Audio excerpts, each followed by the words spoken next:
Students, exercise 1.4 सुरू आहे बघा डिफरन्सिएशन टॉपिकची. त्याच्यामध्ये आपण डेरिव्हेटिव्ह ऑफ पॅरामेट्रिक फंक्शन्स बघितले. पॅरामेट्रिक फंक्शन्स कशी फाइंड करतो आपण, त्याचा थेरम पण बघितला. पॅरामेट्रिक फंक्शनचा काय आहे बघा ते, की dy by D X is equal to काय असतं, dy by D T divided by काय असेल, D X by D T असतं. बरोबर आहे का? मग हे झालं पॅरामेट्रिक फंक्शन. म्हणजेच काय असणार, एक्स आणि वाय जे आहेत ते काय असतील, आर फंक्शन्स ऑफ टी असतील. मग याच्यावरती आपण मला वाटते लास्ट लेक्चर एक क्वेश्चन बघितला आहे. मग आता आपल्याला क्वेश्चन नंबर 2 बघायचा आहे एक्सरसाइज 1.4चा. क्वेश्चन नंबर 2 त्यात काय सांगितलं आहे बघा, find dy by D X. Find dy by D X if, first example दिलेला आहे, X is equal to cosec square theta आणि वाय इज इक्वल टू दिलेला आहे cot cube theta. X is equal to cosec square आणि Y is equal to दिले आहे cot cube at theta is equal to दिलेला आहे पाय by 6. म्हणजे काय बघा, एक्स आपल्याला डिफरन्शिएट करावं लागेल, वाय डिफरन्शिएट करायचा विथ रिस्पेक्ट टू टी घ्यायचं का, इथं नाही आहे. एक्स अँड वाय इथे जर बघितलं तर वेगळं फंक्शन कोणतं आहे, थीटा आहे. विथ रिस्पेक्ट टू थीटानं हे दोन्ही डिफरन्शिएट करायचं आणि मग नंतर लास्टला डी वाय बाय डी एक्सची व्हॅल्यू ॲट थीटाची व्हॅल्यू पाय बाय 6 घालून आपल्याला ते फाइंड करायचं आहे. मग आता पुढे बघा काय येणार. पहिला मी एक्स लिहून घेतला, एक्स इज इक्वल टू काय आहे, कोसेक स्क्वेअर थीटा. हा एक्स मी डिफरन्शिएट करणार विथ रिस्पेक्ट टू थीटानं. Differentiate with respect to theta म्हणजे काय येईल, D X by D theta is equal काय येणार बघा, D X by D theta is equal to cosec स्क्वेअरचे डेरिव्हेटिव्ह किती येईल,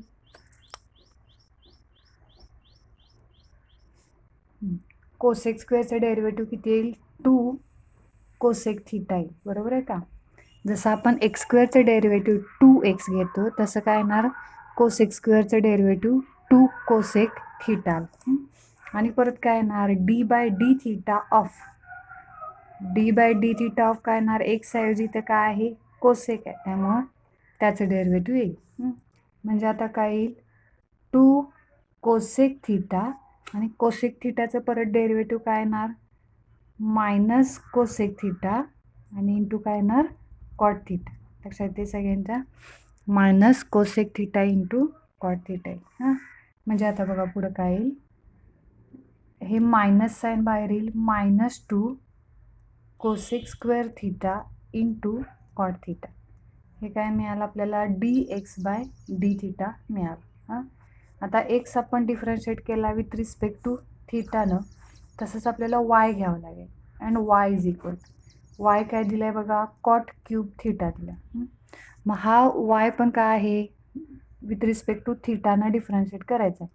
differentiate with respect to theta म्हणजे काय येईल, वायचं derivative D Y by D theta is equal to cot cube थीटाचं डेरिव्हेटिव्ह. कॉट क्यूबचं डेरिव्हेटिव्ह, आता एक्स ऐवजी कॉट आहे, इथं एक्स क्यूब असेल तर आपण काय घेतो डेरिव्हेटिव्ह, 3x स्क्वेअर घेतोय. तसं इथं काय येणार, 3 कॉट स्क्वेअर येणार, 3 कॉट स्क्वेअर थीटा आणि परत D by D theta of काय येईल सांगा, कॉट थीटा.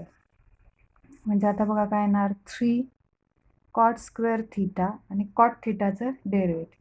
कॉटचं डेरिव्हेटिव्ह काय असतं, मायनस कोसेक स्क्वेअर थीटा. म्हणजे त्याचं फायनल आन्सर काय मिळाल बघा, -3 कॉट स्क्वेअर थीटा आणि कोसेक स्क्वेअर थीटा. हे काय मिळालं आपल्याला, D Y by D theta मिळालं. मग याच्यावरून आपल्याला काय करायचं आहे, अजून डी वाय बाय डी एक्सची व्हॅल्यू फाइंड करायची आहे. देअरफोर मी आता लिहिणार, D Y by D X is equal to, इथं काय येणार, D Y by D theta divided by D X by D theta. म्हणजेच काय येणार बघा, D Y by D थीटाची value find केली आपण, ती किती आहे, -3 कॉट स्क्वेअर थीटा इंटू काय आहे, कोसेक स्क्वेअर थीटा आणि divided by D X by D theta किती आहे, -2 cosec square theta into cot theta. काय कॅन्सल होईल, कोसेक स्क्वेअर कॅन्सल होईल, हा कॉट आणि यातला एक कॉट कॅन्सल होईल. मायनस मायनस पण प्लस, म्हणजे 3/2 आणि इथं काय राहील, फक्त कॉट थिटा राहील. इथे लक्षात सगळ्यांच्या 3/2 कॉट थिटा हा मिळाला आपल्याला dy/dx. पण अजून आन्सर संपलेला नाही आहे बघा. dy/dxची व्हॅल्यू किती आली, 3/2 कॉट थिटा आली. पण हा जो थिटा आहे, म्हणजे dy/dx आहे, तो at theta is equal to कितीला फाईंड करायचा आपल्याला, π/6ला फाईंड करायचं आहे. त्यामुळे काय येणार बघा, पुढं नेक्स्ट लाईनला असं म्हणायचं, therefore dy/dx at theta is equal to किती येणार, π/6 येईल. मग काय येणार बघा, तो हा dy/dx मी लिहून घेतला 3/2 आणि कॉट थिटाची व्हॅल्यू तिथे किती ॲड करायची, π/6. आता π/6 म्हणजे किती आलं, 30. कॉट 30ची व्हॅल्यू, म्हणजे ती व्हॅल्यू किती येईल बघा, हा 3/2 आणि कॉट 30ची व्हॅल्यू किती असते, √3. हे मिळाली dy/dxची व्हॅल्यू. किती आलं, 3√3 / 2.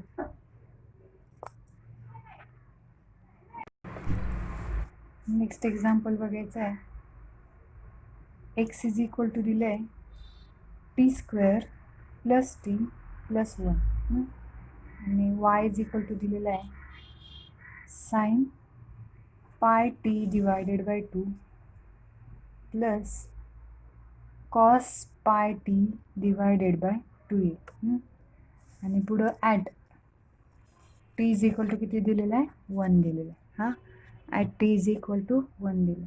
आता x जर बघितलं फंक्शन्स ऑफ t आहे आणि y पण बघितला तर फंक्शन्स ऑफ t आहे. मग दोन्ही डिफरन्शिएट विथ रिस्पेक्ट टू काय करायचं, t ने करायचं. म्हणजे x इज इक्वल टू काय येईल बघा, t² + t + 1 येईल. मग हा x आपण डिफरन्शिएट करणार विथ रिस्पेक्ट टू t. मग एक्सचं derivative dx/dt is equal to t² derivative किती येईल, 2t प्लस टीचं डेरिव्हेटिव्ह 1 येईल आणि या 1चं डेरिव्हेटिव्ह काय आहे, 0 आहे. म्हणजे dx/dtची व्हॅल्यू काय मिळाली, फक्त 2t + 1 मिळाली. पुढं अजून आपल्याला y डिफरन्शिएट करायचं आहे बघा विथ रिस्पेक्ट टू t न. मी आता इथं लिहून घेतो y किती आहे, sin πt/2 plus cos πt/2 येईल. हे आपण डिफरन्शिएट करणार विथ रिस्पेक्ट टू t न. Differentiate with respect to t म्हणजे काय येईल, dy/dt इज इक्वल टू साईनचं डेरिव्हेटिव्ह काय येईल, cos πt / 2 आणि इथे काय येणार, d/dt ऑफ πt / 2 येईल. एक मिनटं, इथे लिहिते मी ते, dy/dt इज इक्वल टू साईनचं डेरिव्हेटिव्ह कॉस येईल πt/2 आणि एक टी ऐवजी पाय इथं थिटा ऐवजी वेगळं आले ना फंक्शन, त्यामुळे त्याचा अगेन डेरिव्हेटिव्ह πt / 2 येईल. आता या कॉसचं डेरिव्हेटिव्ह काय येईल, मायनस साईन येईल πt / 2 आणि परत d/dt ऑफ काय येणार आहे, πt / 2 येईल. बघा आता पुढे काय येणार, cos πt / 2.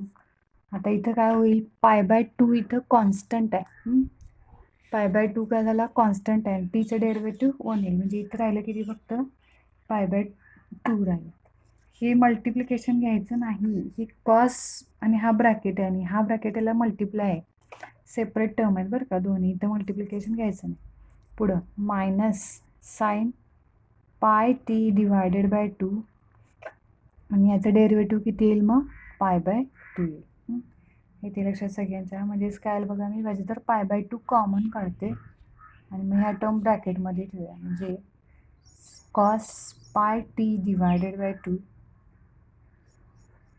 Minus sine πt / 2 येईल. हा काय मिळाला आपल्याला, dy/dt मिळाला.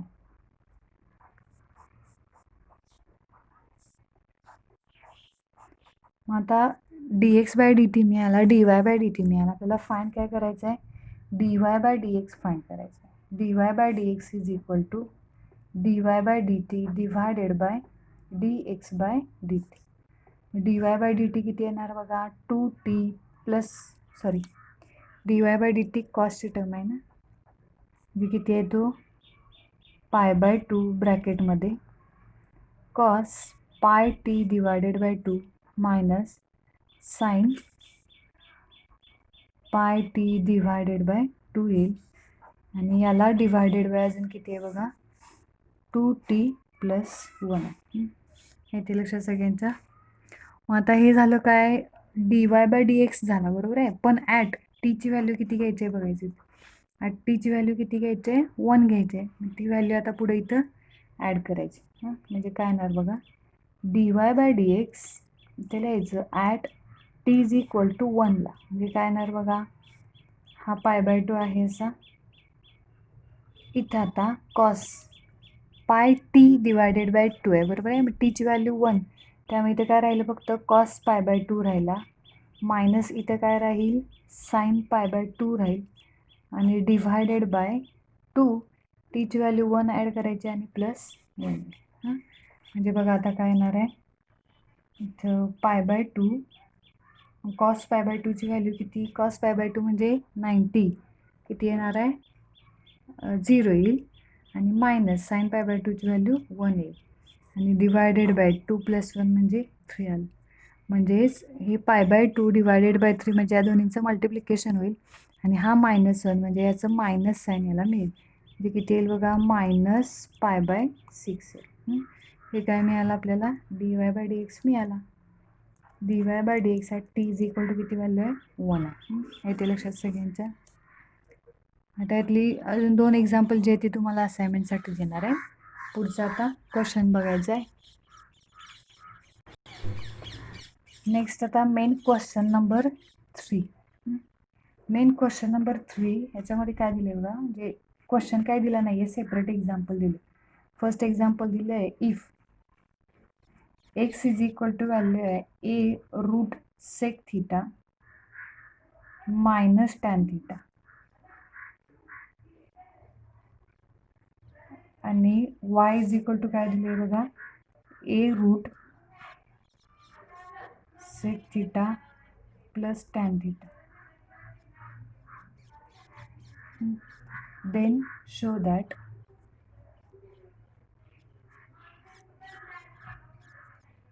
dy/dx = -y/x. पुढे आता बघा आता हे सॉल्व कसं होणार एक्सची व्हॅल्यू दिल्या y दिलाय. आता हे डिफरन्शिएट करताना विथ रिस्पेक्ट टू काय करावं लागेल थीटानं करावं लागेल.